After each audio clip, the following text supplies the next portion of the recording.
Welcome into the Gig'em 24/7 Sports Podcast. I am Andrew Hattersley, joined as always by Brian Perroni, coming off a big win for Texas A&M over the weekend. They beat Miami 17-9. Brian, how you doing today? This is certainly a lot better circumstances than when we last spoke.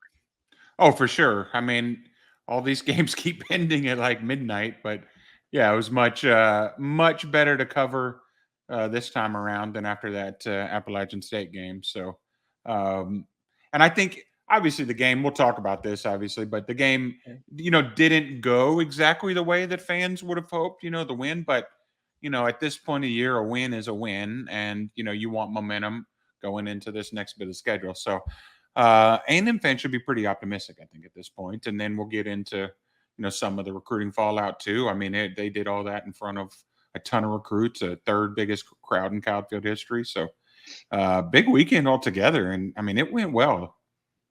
No doubt. And I think, honestly, you could kind of sense this in the press conference today, talking with Jimbo Fisher. It just allowed everybody a chance to breathe. The questions weren't about play calling. Is he going to be giving up play calling? Is he going to be dealing with this? They did have to kind of deal more with the fallout of the four suspended players, which we'll get into, that they were missing on Saturday night, and just all the challenges. I think this win kind of allows the program a chance to settle back in for a week of practice now. A big week, another challenging opponent in Arkansas coming up on Saturday at AT&T Stadium, but really felt like a must-win, and A&M got the job done. They did what they needed to do.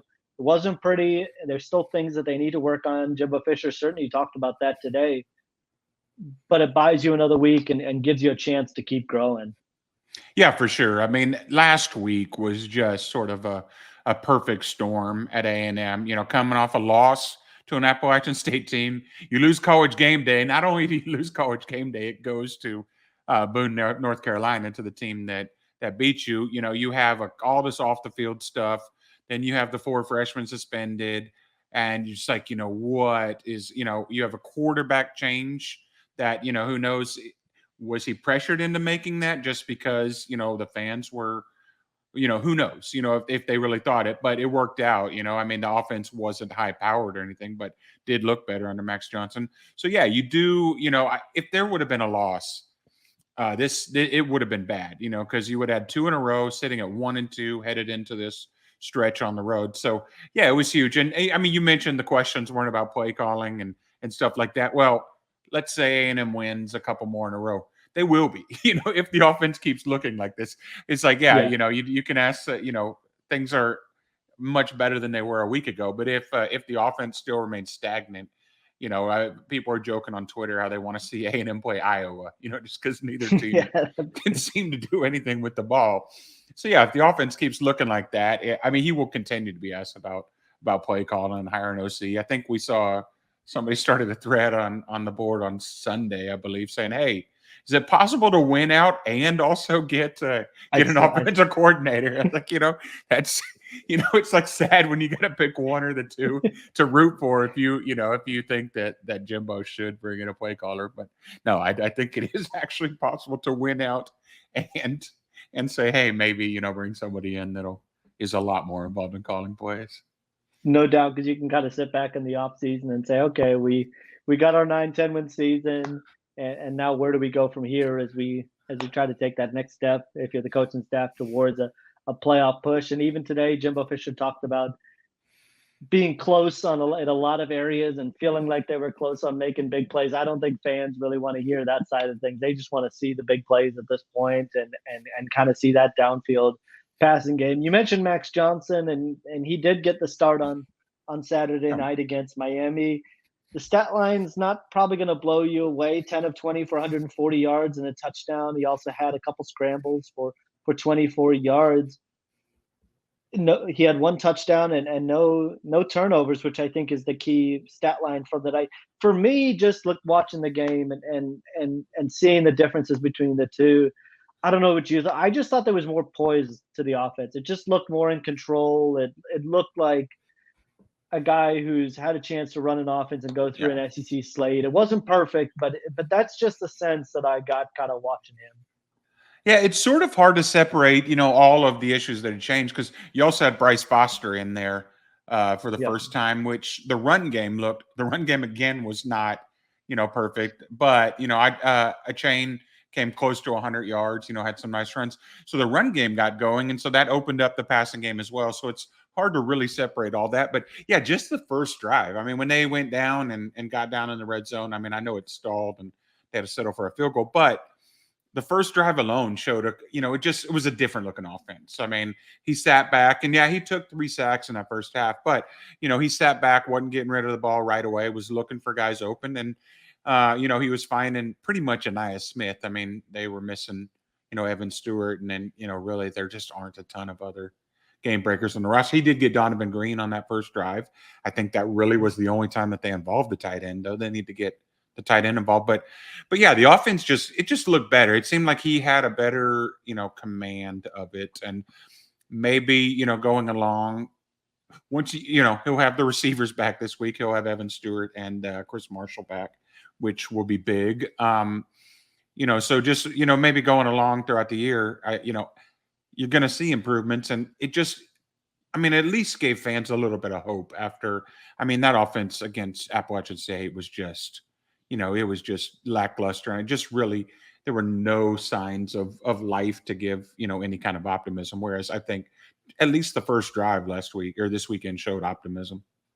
No doubt. I kind of look at that first. I think it was that first 3rd and long they had where he stuck in the pocket and found, I believe it was Anaya Smith on the left hand side, and delivered a nice ball where he could get upfield and be able to get a first down. It's balls like that, the ball placement, being able to give Anaya Smith a chance to run after the catch, I thought was big. And you mentioned not having Evan Stewart and Chris Marshall.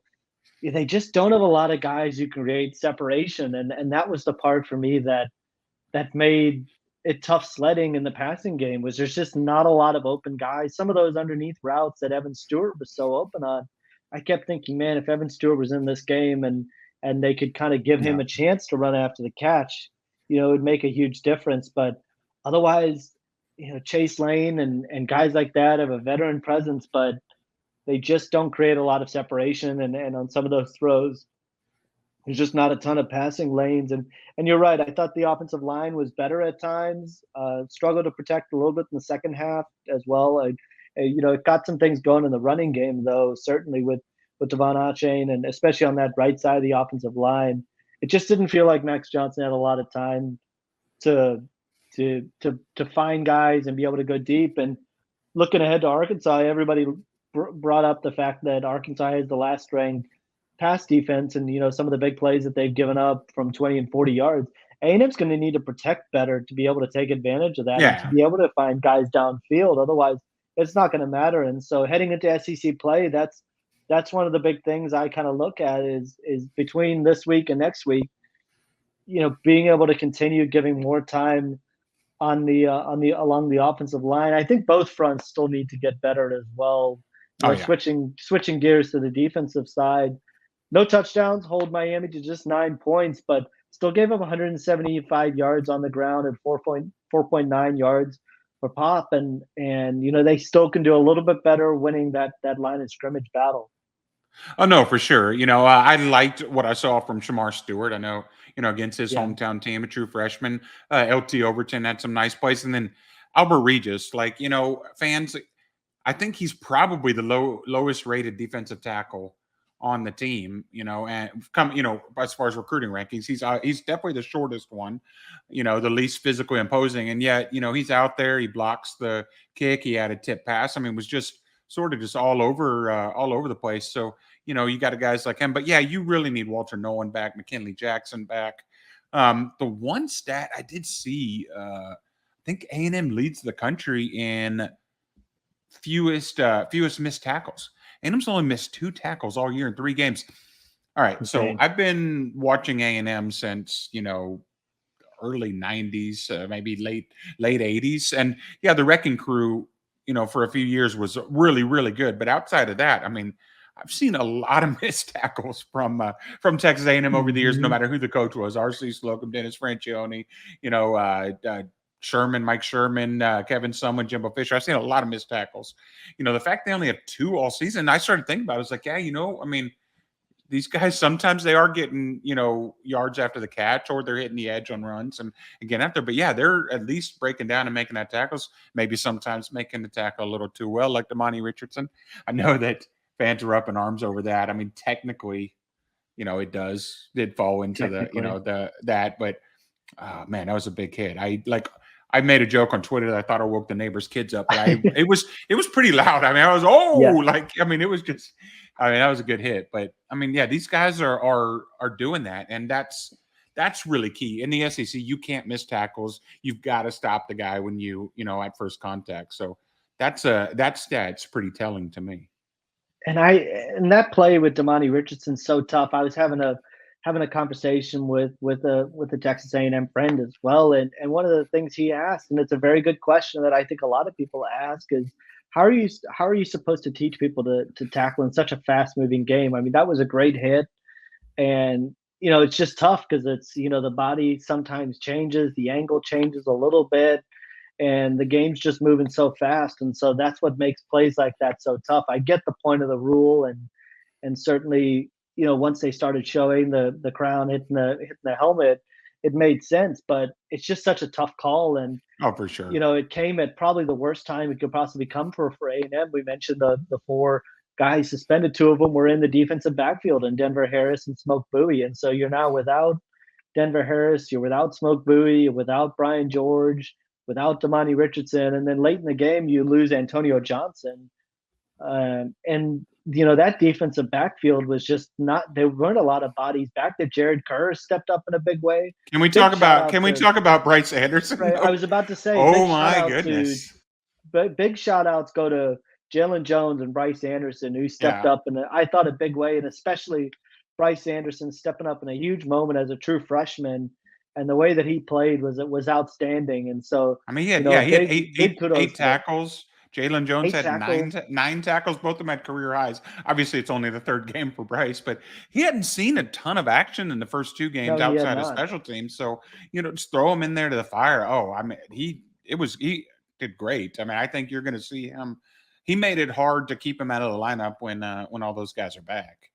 No doubt. We'd heard a lot about in the preseason about Jacoby Matthews, and heard a lot about Jordan Gilbert and some of those guys. Bryce Anderson's really stepped up into that mix as well. And you mentioned missed tackles. There was one in particular, especially with those Miami backs are tough to bring down. There's a lot of speed and a lot of wiggle to those guys, and you just saw the form that Bryce Anderson had on some of those tackles. Not to be able to miss tackles was big, and to step up in a big way in a big moment when A&M really, really needed it was huge. And I think that's the part about the defense that you have to keep in mind is this was one of those efforts you just had to gut out. There were guys dead tired. Again, A&M was on the field for way too much. Miami had 27 first downs to 16 for A&M, controlled the ball for 34 minutes. The A&M defense was just on the field. It's a huge improvement. So 34 minutes, only 34. I mean, this is a team under Jimbo Fisher that has dominated time of possession. Now we're talking about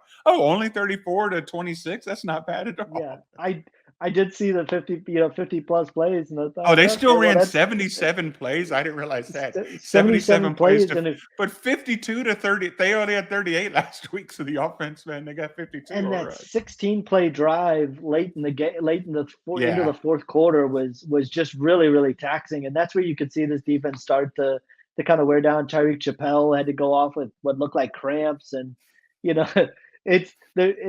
I think Jimbo Fisher would say it's steady. It's a steady climb right now. They got to win the turnover battle, and they got to win the time of possession battle, and it's not going to get any easier against Arkansas because that's literally the way Arkansas is control the time of possession, run the football, and go from there. So it's going to be a great test when they face Arkansas later this week. It's got to be Iowa in the bowl game, right? Like they have to get Iowa. Somebody's got to hook them up with Iowa in that bowl game. It's got to be Iowa. I saw Notre Dame as one projected matchup, and was thinking, are they just trying to project like two top 10 teams that had bad starts to the season? Yeah, Sun Belt. UCLA almost got a Sun Belt loss over the weekend. Got lucky we'll talk about the crowd at Kyle Field later in the day. I saw a picture of what it looked like at UCLA, and someone mentioned, with A&M having UCLA's running back commit on campus. Boy, you that's a heck of a recruiting pitch right there to kind of look at the two fan bases and say which one would you rather Yeah, play for for, sure.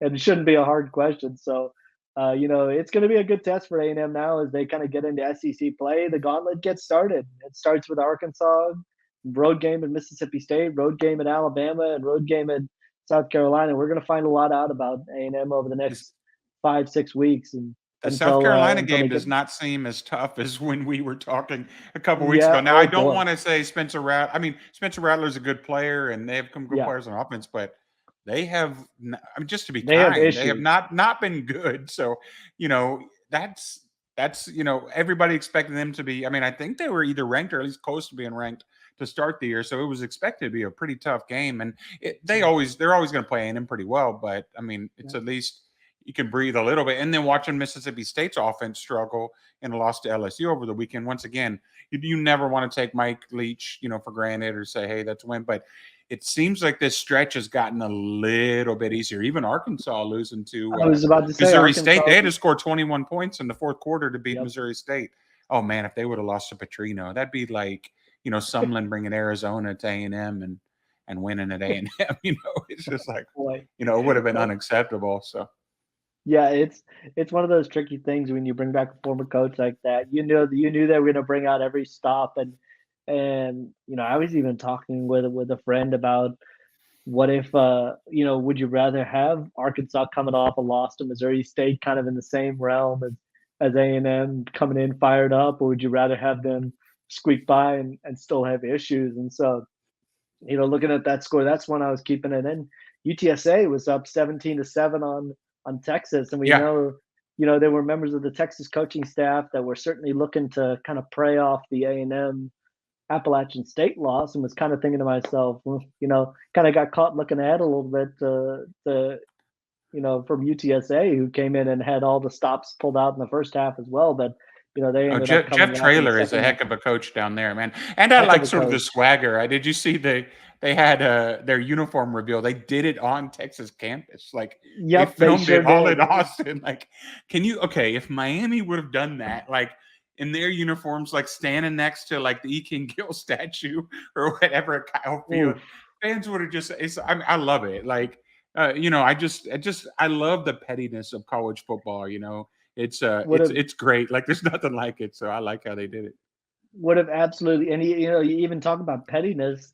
I know you and I both saw over the weekend Michigan pointing out about Oh yeah. about the Washington loss for Michigan State, and screenshotting their box score from playing Washington last season. That was some supreme pettiness that I'm all for it. So it's what makes this time of the year fun, and we'll see how this week goes, coming back to play Arkansas, and heading on away from Kyle Field for the first time. We are going to talk a little more about Kyle Field though after the break, and A&M, as we mentioned earlier, had a huge recruiting weekend with just about every top target you can imagine in town for the week, and we'll touch on that coming out of this quick break.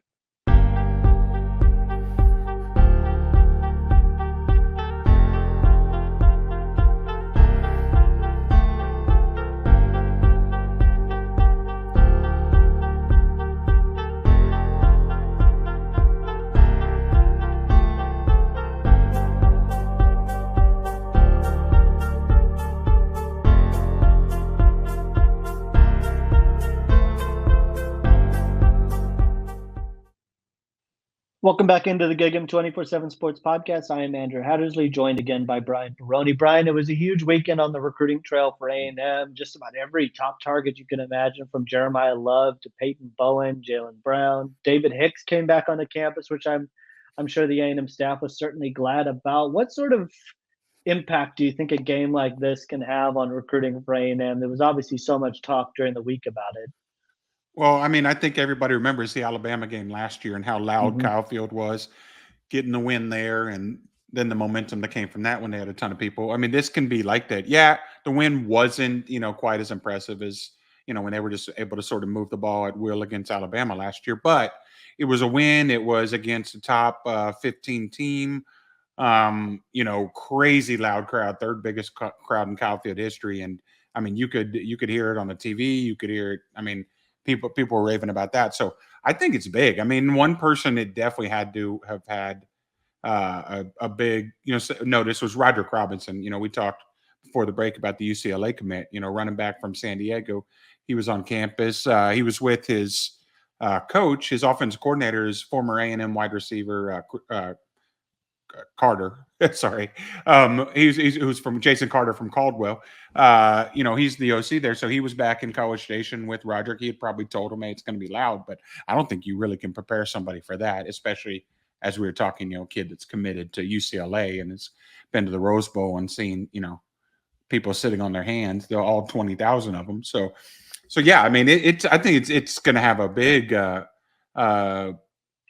Usually it pays off in the next couple classes, but I think there were some guys that had to have noticed, like Roderick Robinson or Tony Mitchell, an Alabama commit. This is his second time back, a 5-star since making his commitment to Alabama. And I think you'll probably see him return on an official, but he was able to see that and see how loud it is and see, how, I think Josh Pate talked about it, it's like the A&M crowd, they could have, from last week, they could have mailed it in for the season, but they showed up and everybody was camping out in front of the ticket pull window. A&M crowd showed up, and I think recruits are going to be really impressed by that. Yeah, talking with sources who are even on campus for the first time and just getting their first look at the program, starting getting messages back that just said, "Man, this place is really nice. Like this is a really great spot." And one of the big things talking with parents coming into the weekend, a lot of them said, "Hey, I want my kid to go to a place that they feel like they're supported at." And I feel like that's A&M sent the perfect message in that regard that, hey, even after a terrible loss to Appalachian State, 107,000 fans are going to show up the next week. They're going to root for you just the same. Jimbo Fisher talked about it today. He said, he doesn't refer to A&M fans as fans. He refers to them as family.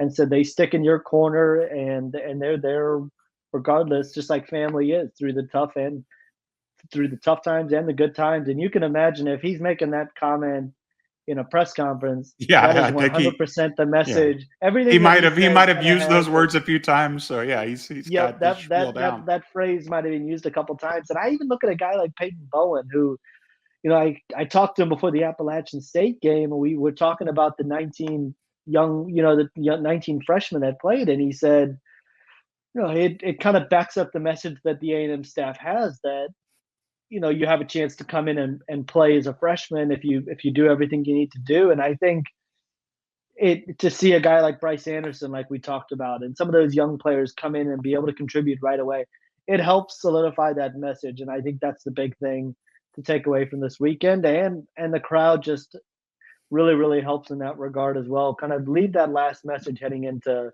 this long stretch now. Oh no, for sure. And then you had a 5-star receiver from Fort Lauderdale who was in town, Akeem Williams, who was also looking at Florida State, at Georgia, a couple others. So A&M wants to land him. He's announcing this week, so you got the last chance at him. He got to see that crowd. He's been to campus before multiple times, but he got to see that crowd. Okay, the passing game wasn't great, but he saw it made improvements, and it's probably like, hey, if somebody out there, if they would have had somebody to stretch the field, they would have done even better. Well, who can stretch the field? Maybe a big old fast wide receiver like Akeem Williams. He's if you put him and Evan Stewart out there, that could be really dangerous. So I think, it definitely helps, and I think, A&M did basically as best as it could in its final, getting the final shot at Akeem before he announces. No doubt. And there's always going to be questions, but you'd rather be able to build off those questions after a win in a moment like that, especially with a guy like Akeem Williams. And the momentum with Florida State, I think A&M really had to counter it because he was just on campus or just in town in the building a couple weeks ago to watch Florida State beat LSU. And so if you're A&M, this is kind of your chance to counter it in a great environment with a great fan base. And I think they did all they could. And to have, a couple South Florida guys on the field making an impact, even to see a guy like Keith Brown out there and be able to see Shamar Stewart, we talked about. Shamar Stewart, to see him out there playing early, regardless of the sides of the ball, it just backs up A&M's message about if you come here, you'll have a chance. And the other guy I think it really helps with is is David Hicks. We've talked about him. Getting him back on campus for another weekend Yeah, was it's big. two Oklahoma is weekends in still a row. 2 weekends in a row, and to be able to leave a better taste in his mouth, as it seems like he might have a decision sooner rather than Yeah. later. He was originally a guy that was going to wait until January probably to make a decision, but Oklahoma's still probably going to be tough to beat in that regard. But to be able to counteract some of those messages about, well, you're not going to be able to play as a young player because of all the defensive linemen that they've recruited, to have a chance to see it in person, I think certainly helps as much as A&M can with that one as well. Yeah, I mean, you're seeing, yeah, the true freshman class is really good defensive lineman, but you're seeing Fidel Diggs out there a ton.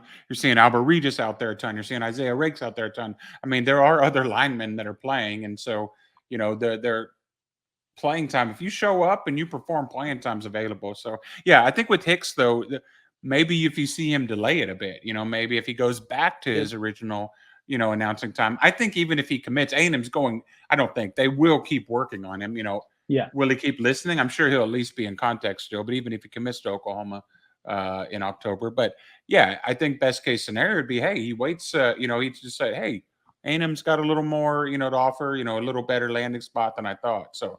So yeah, that's and they've got to have at least put that in his mind. I know that his family had a real good time on the visit. I think it helps. They realize how close it is. I mean, I think this was their homecoming weekend, and yet he was able to make sort of just a quick trip to College Station Saturday night. They pulled up, not too long before kickoff, and yeah, just make that quick trip. And they can do that. I mean, his dad's a high school coach, so you can't leave early in the week for games that are a long way away. So yeah, if he can just make that short drive on Saturdays, I mean, yeah, keep selling that. And you did hear him mention that this week is the proximity to home and how close it is to home as a big thing A&M has going for it. And I can Yeah, guarantee you they're going to continue to remind him about that. And A&M and Oklahoma have certainly been locked in some battles the past few years that you haven't seen A&M relent come September. They've continued to stay in it until the very end. Bryce Foster and Gabriel Brownlow-Dindy are two that come to mind that A&M's been able to come out on top. And so, you're certainly going to see them continue to plug away there, but it doesn't hurt to come away with a win like they did on Saturday night. And it wouldn't be a shock to see a lot of these guys back when A&M has some bigger home games later in the year. The schedule is kind of backloaded with LSU, Florida, and Ole Miss. I would yeah. expect those to all be really big recruiting weekends. So it's going to be it's still a long way to go, and I know fans want kind of to see that momentum start to build. But I think A&M did what they needed to do this weekend, held serve, and now has some momentum to work up with a very good recruiting staff to go along with it. So that'll do it for today. We'll be back later in the week, obviously, as I mentioned, to preview Arkansas. Thanks again for listening.